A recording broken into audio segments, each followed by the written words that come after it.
नमस्कार, राम राम। स्वागत है आप सभी का अपने ऑनलाइन स्टडी प्लेटफॉर्म लक्ष्य रोजगार में। दोस्तों, हम लोग इतिहास के प्रश्नों की श्रृंखला को हल कर रहे हैं और इसी क्रम में आज हम लोगों की यह दूसरी क्लास है, जिसमें हम लोग आज मोहम्मद गोरी के आक्रमण एवं दिल्ली सल्तनत की स्थापना से संबंधित प्रश्नों पर चर्चा करेंगे। तो आइए शुरू करते हैं आज की क्लास को और चलते हैं आज के पहले प्रश्न पर। प्रश्न संख्या 1 है, दिल्ली का प्रथम मुस्लिम शासक कौन था? ऑप्शन है कुतुबुद्दीन ऐबक, इल्तुतमिश, रजिया या फिर बलबन।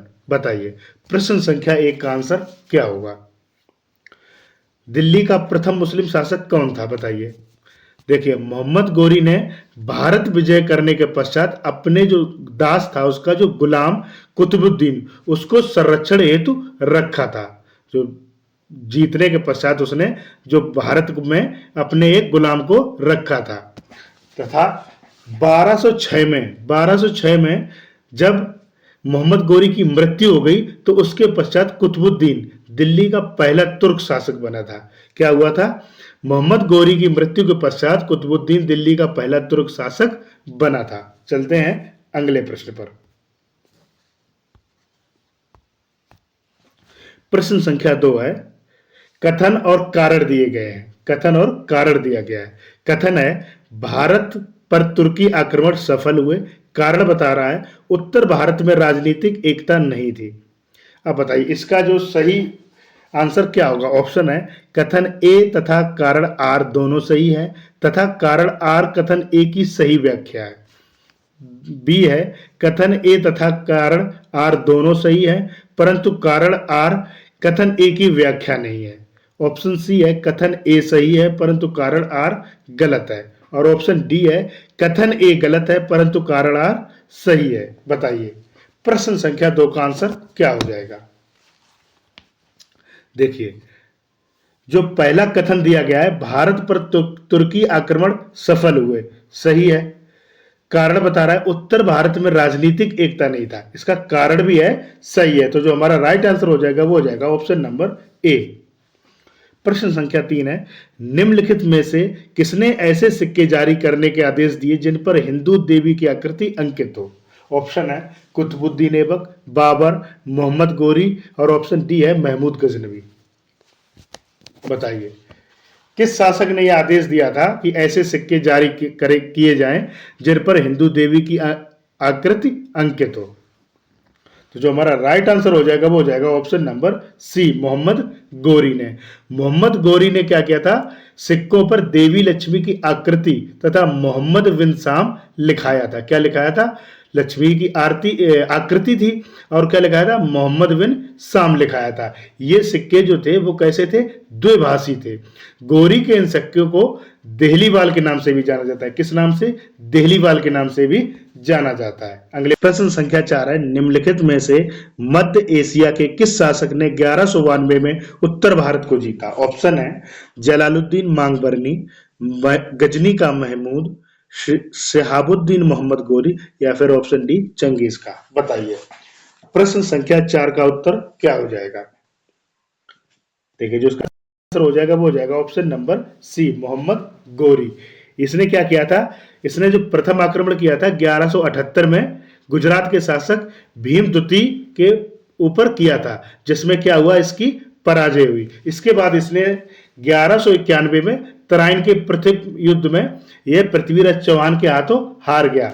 लेकिन फिर इसने क्या किया? इसने 1192 में तराइन के द्वितीय युद्ध में दोबारा पृथ्वीराज चौहान को पराजित कर दिया। जो दोबारा से इसने तराइन का जो द्वितीय युद्ध किया था उसमें इसने क्या किया? पृथ्वीराज चौहान को पराजित कर दिया और उत्तर भारत को जीत लिया था। अगले प्रश्न पर चलते हैं। सुल्तान मोहम्मद गोरी का भारत में प्रथम आक्रमण कहां हुआ था? ऑप्शन है लाहौर, मुल्तान, सरहिंद, या फिर थट्टा। बताइए प्रश्न संख्या 5 का आंसर क्या होगा? देखिए जो उसका राइट आंसर हो जाएगा वो हो जाएगा ऑप्शन नंबर बी। इसने क्या किया था? 1175 में मुल्तान में किया था। पहला आक्रमण कहां किया था? 1175 में मुल्तान में। अगले प्रश्न पर चलते हैं। निम्नलिखित भारतीय नरेशों में से किसने सर्वप्रथम मोहम्मद गोरी को पराजित किया? ऑप्शन है भीम द्वितीय, जयचंद, पृथ्वीराज चौहान, या विद्याधर चंदेल। बताइए। तो अभी मैंने आपको बताया था इसको सबसे पहले 1178 में किसने हराया था? गुजरात के शासक भीम द्वितीय ने है। अगले प्रश्न पे चलते हैं। चंदावर का युद्ध किसके बीच हुआ था? ऑप्शन है पृथ्वीराज चौहान एवं शहाबुद्दीन गोरी, जयचंद एवं शहाबुद्दीन गोरी, जयपाल एवं महमूद गजनवी, और ऑप्शन डी है पृथ्वीराज चौहान एवं जयचंद। बताइए प्रश्न संख्या 7 का राइट आंसर क्या हो जाएगा? देखिए 1194 में, सन 1194 में यमुना नदी के तट पर स्थित चंदावर नामक स्थान पर इन दोनों के बीच किसके जयचंद एवं शहाबुद्दीन गोरी के बीच में युद्ध हुआ था, जिसमें जयचंद मारा गया था। क्लियर है? अगले प्रश्न पर चलते हैं। प्रश्न संख्या 8। पृथ्वीराज को कैद कर अजमेर ले जाया गया, जहां उसने गोरी के अधीनस्थ के रूप में कुछ वर्षों तक शासन किया। यह कथन किसका है? ऑप्शन है हसन निजामी, अलबरूनी, अमीर खुसरो या मिनहाज। तो ये जो कथन है ये किसका है? हसन निजामी का। अगले प्रश्न पर चलते हैं। किसके सिक्कों पर बगदाद के अंतिम खलीफा का नाम सर्वप्रथम अंकित हुआ? ऑप्शन है कुतुबुद्दीन ऐबक, इल्तुतमिश, अलाउद्दीन खिलजी या फिर अलाउद्दीन महमूद शाह। बताइए किसके सिक्कों पर बगदाद की अंतिम खलीफा का नाम अंकित था? बताइए प्रश्न संख्या 9 का राइट आंसर क्या हो जाएगा? ये हो जाएगा option number D, Alauddin Masood Shah. प्रश्न संख्या 10। निम्नलिखित में से किसने अजमेर में सरस्वती मंदिर नामक एक शिक्षा संस्था की स्थापना की थी? ऑप्शन है वाकपतिराज, दुर्लभराज, विग्रहराज या फिर पृथ्वीराज। बताइए प्रश्न संख्या 10 का आंसर क्या हो जाएगा? ठीक है, जिसका राइट आंसर हो जाएगा वो हो जाएगा ऑप्शन नंबर सी, विग्रहराज ने क्या किया था? ये एक चौहान शासक थे। कैसे शासक थे? चौहान शासक थे, जो एक कवि और लेखक भी थे। इन्होंने कौन सी रचना की है? इन्होंने हरकिली नामक नाटक की रचना की है। अगले प्रश्न पे चलते हैं। उत्तर भारत पर तुर्कों की विजय का एक महत्वपूर्ण पहलू नगरी क्रांति थी। यह कथन किसका है? ऑप्शन है एम हबीब, के एम निजावी, आरपी त्रिपाठी या यूसुफ हुसैन। बताइए तो जो राइट आंसर हो जाएगा वो हो जाएगा ऑप्शन नंबर ए। ये जो कथन है ये किसका है? ये एम हबीब का है। प्रश्न संख्या 12 पूछ रहा है युद्ध जिसमें भारत में मुस्लिम शक्ति की स्थापना हुई। कौन सा युद्ध था जिसमें मुस्लिम शक्ति की स्थापना हुई? बताइए प्रश्न संख्या 12 का आंसर। तो जो राइट आंसर हो जाएगा वो हो जाएगा तराइन का द्वितीय युद्ध। देखिए 1192 में क्या हुआ था? तराइन का द्वितीय युद्ध हुआ था, जिसमें इसने किसको हराया था? पृथ्वीराज चौहान को हरा के भारत में मुस्लिम शक्ति की स्थापना की थी। अगले प्रश्न पर चलते हैं।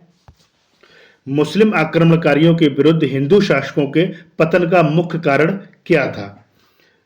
जाति व्यवस्था के दोष, धार्मिक संघर्ष, राजनीतिक एकता का अभाव या सेना की दुर्बलता। बताइए प्रश्न संख्या 13 का आंसर क्या हो जाएगा? इसका जो राइट आंसर हो जाएगा वो हो जाएगा ऑप्शन नंबर सी। इनके जो हिंदू शासक थे इनके पतन का मुख्य कारण था राजनीतिक एकता का अभाव।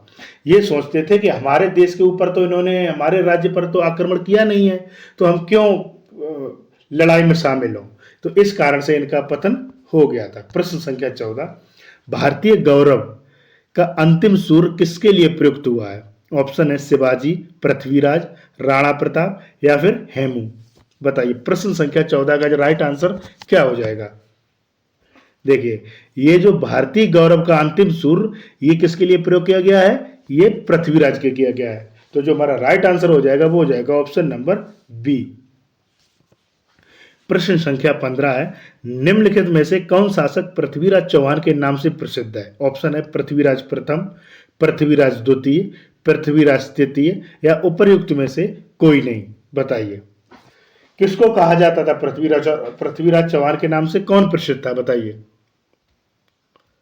तो जिसका राइट आंसर हो जाएगा वो हो जाएगा ऑप्शन नंबर सी, पृथ्वीराज तृतीय को पृथ्वीराज चौहान के नाम से जाना जाता है। और इनके जो एक दरबारी कवि थे उनका नाम क्या था? चंद्रबरदाई।